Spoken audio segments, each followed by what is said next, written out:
Hello everyone, this is Metsboy11 here, back for another Minecraft episode from CourageCraft, and as you can see, we've removed a mountain. Some might say it's a small hill, but I'll say it's just a miniature mountain though. But as you can see, it is completely gone. So with the removal of that mountain, we can now finally begin construction on our main base. Well, first part of the main base, which is the main basement. See what I did there? Yeah. But, effectively, this basement is going to be our storage area. And I've done a lot of planning for this storage system. If you've been on Mr. Fearless's Discord lately, you likely have saw a little graphic explaining my storage system. But I'm going to try to explain it to you right now. First off, we're going to have a multi-item sorter, like along the back right there. And a bulk item sorter along the side, right there. Likely we'll have an input chest right here. But what's going to happen is items are going to go through the input chest, and they're going to immediately run into... Get out the way, mushroom. They're immediately going to run into a sorter, a non-stackable item sorter. From this sorter, it's going to sort out all non-stackable items, because they won't be sorted into the main sections of the storage system. In fact, they'll have their own section past the multi-item sorter, right here, for non-stackable items. The first row of this one is going to be like shulkers or something like that. But up here, we're going to split into stackable items and non-stackable items. The non-stackable items will go through another sorter where it's going to figure out, hey, is this a shulker box or is this a shulker box or is this not a shulker box? If it's a shulker box, it's going to head forward to a shulker box unloader, like right there, and then shoot all the items back into the main item stream. And if it's not a shulker box, then it's going to come out right here and head over into the non-stackable item storage, head all the way down there, and then the shulker boxes will head into there also, since those are non-stackable as well. But that is the plan. So, firstly, before we can implement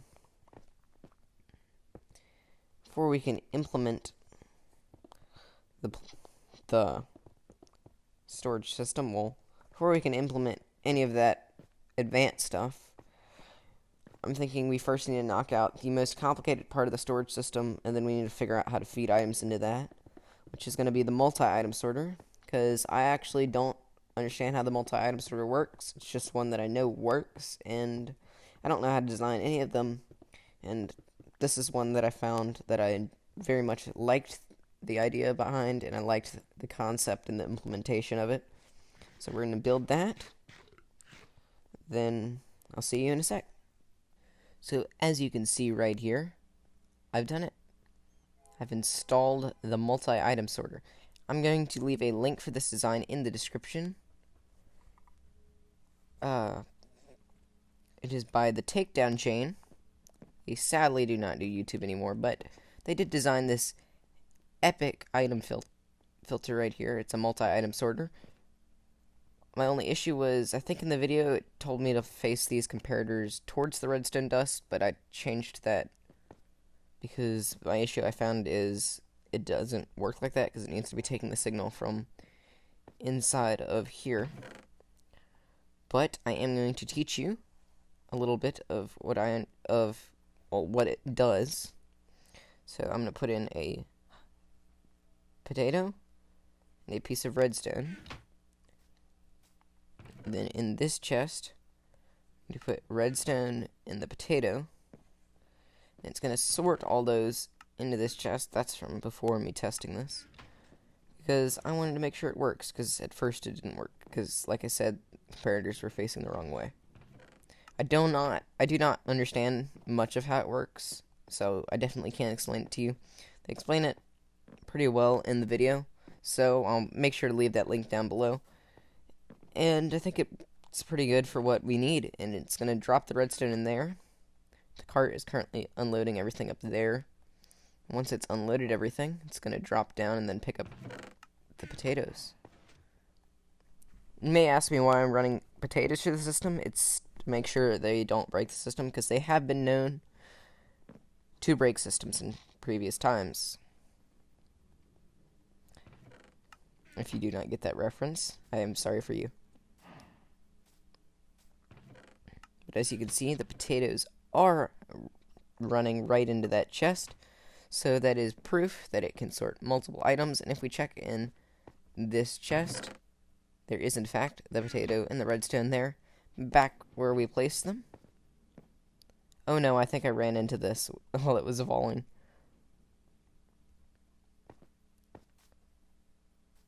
So, I hope that's fine, but we can now swap that back out for the filters.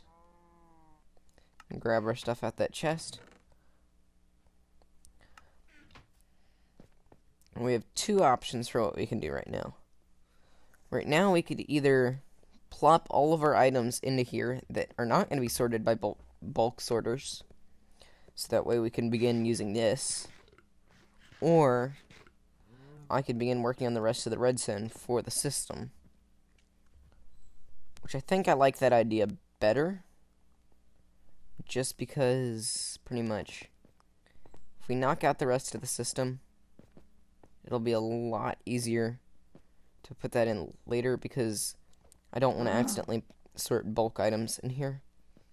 But, so, let's knock out the rest of the redstone for the system, and then we can decorate it together and work on sorting everything together.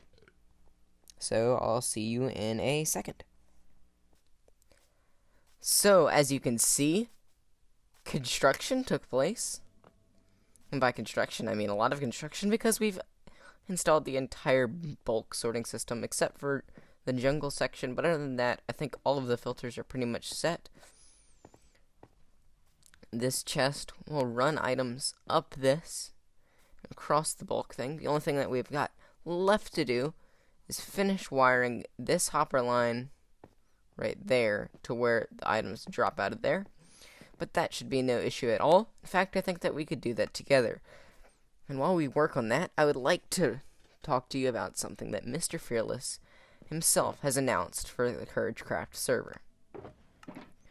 Mr. Fearless has announced a competition to obtain the most deaths on CourageCraft. We have until April 4th to obtain the most deaths on CourageCraft and die in the most creative way possible, well, as well, in order to get the most deaths. My thing is, I don't know if you win by getting the most creative death or having the most deaths, or both. So, I'm thinking we're going to assume it's both. And if we're going to assume that it's both, we're going to need to establish some sort of AFK death machine, which I tested out one that works for Java, but it does not work for Bedrock. So, I'm going to say we can safely assume that if it does not work for Bedrock, we need to design our own. I tried doing a little bit of modifications. In fact, there's a cactus and stuff all the way down there in the distance from the death machine that we're testing out. But hopefully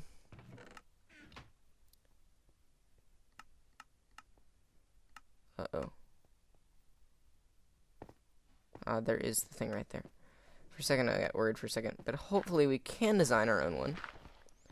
So, rather than doing a normal cut to something else, I'm actually going to cut to a creative world where we can test out some AFK death machines that I can design.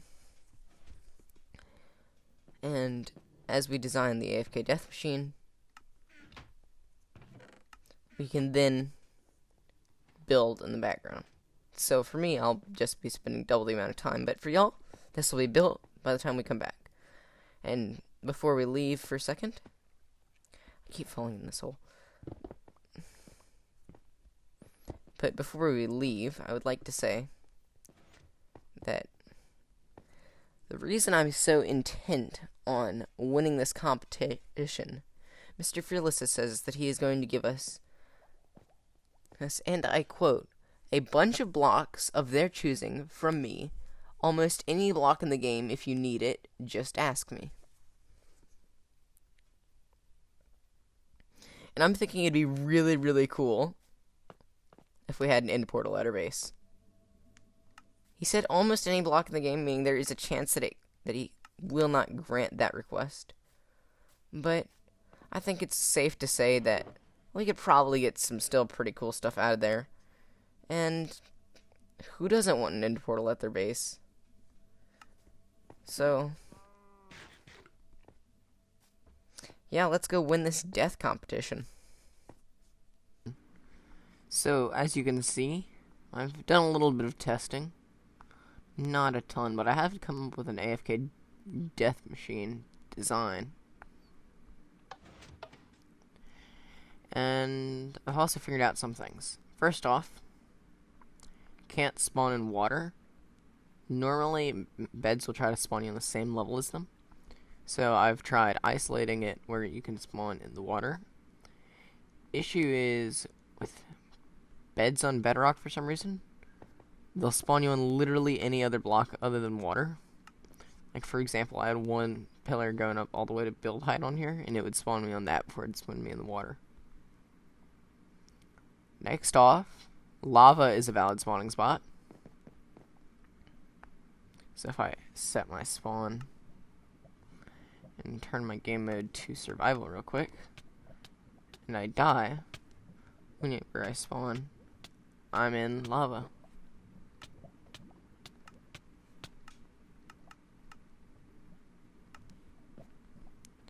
But I did design an AFK death machine, but at the time of recording this, I've learned some new information about the competition, that we do not want AFK deaths, as it can likely be pretty annoying to anyone who's on, just to have the constant "you were slain" message going through. Test this literally one update ago. It was literally like 3 days ago is whenever I designed this. I'm gonna say just surround this with more blocks. Make these a different color so that way you know that these are not part of the redstone and such. I'm gonna say just surround this bed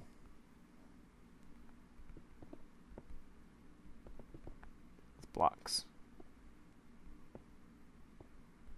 So that way it will try to spawn you right there instead of somewhere else.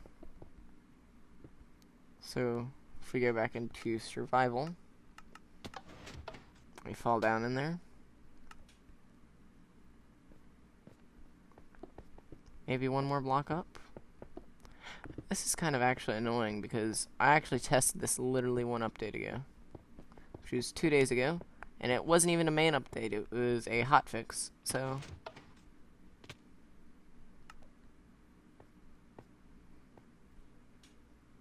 let's test the other machine. So if we drop through here, it's actually the purpose of that part right there. So if we go through this,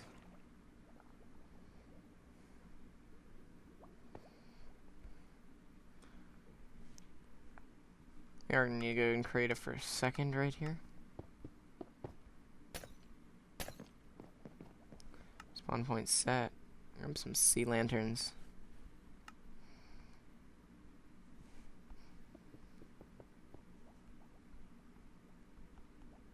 was not sea lanterns at all.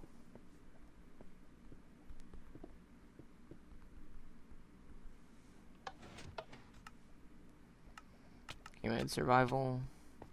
So now we can run through this machine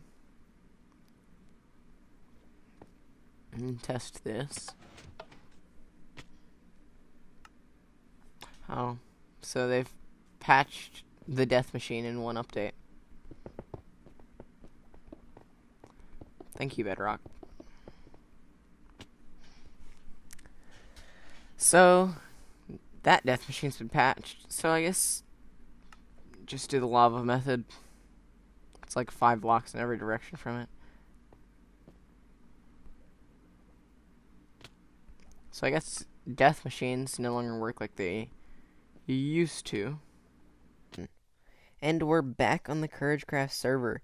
And as you can see, I've decorated our storage room. You can probably see like stuff outside through like the cracks, but you're not going to be able to see that by the time that we have the full shell built up around it, because there's going to be stuff around that. But the storage room itself is now finished. We have our bulk storage on this wall with our main input chest right here. Then we have a secondary input if we know that there's going to be no bulk stuff in there, right here. This is actually our miscellaneous row. As you can see, I just ran a ton of stuff through there. But we're yet to sort all of these chests. That's something I'm probably going to do in between episodes, as that's going to be a fairly tedious task. But as y'all just saw with the death count stuff, well, for one, I have 30 deaths. For two, we're going to need to build that soon. But I really wanted to show y'all this room, and I wanted to point out 2 things. One is this 3-digit counter right here. Currently only has 2 digits displayed, and it's 18. That is the current number of YouTube subscribers I have at the point of recording this. I would like to increase this as everyone subscribes, and hopefully one day we can reach 3 digits, or maybe even 4 digits, and at that point we'll probably have to like build a whole new area for that. But also, I have a little bit of backup armor in there, and a lot of backup pickaxes. But other than my just sword and my helmet, but other than that, none of my stuff is really named. I had names for my other stuff, and I'm probably gonna name a couple things on my own, but for the most part, I'm gonna be looking for name suggestions. And while I would like name suggestions, I'm gonna leave. I use Silk Touch pickaxes the most, so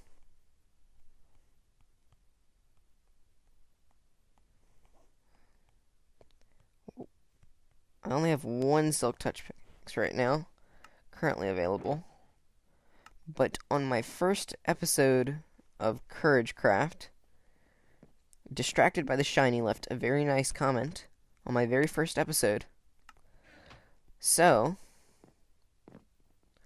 I'm going to let Distracted by the Shiny name this pickaxe. And this pickaxe will become one of my main pickaxes that I use. And hopefully, if I see nice comments, y'all can get to name some of my stuff that I use often.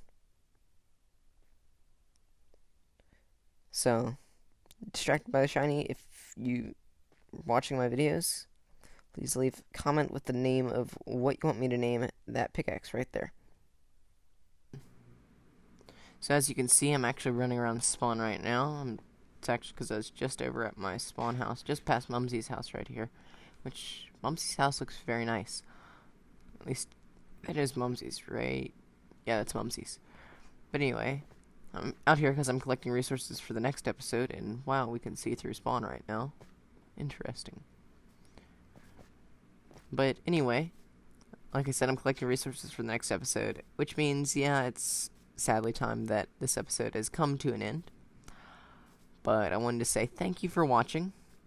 I hope you enjoyed this episode. If you did enjoy it, please like and maybe leave a comment down below. And if you really liked it, please subscribe. Anyway, thanks for watching. It's been Petsboy11, and this has been CourageCraft. Anyway, bye.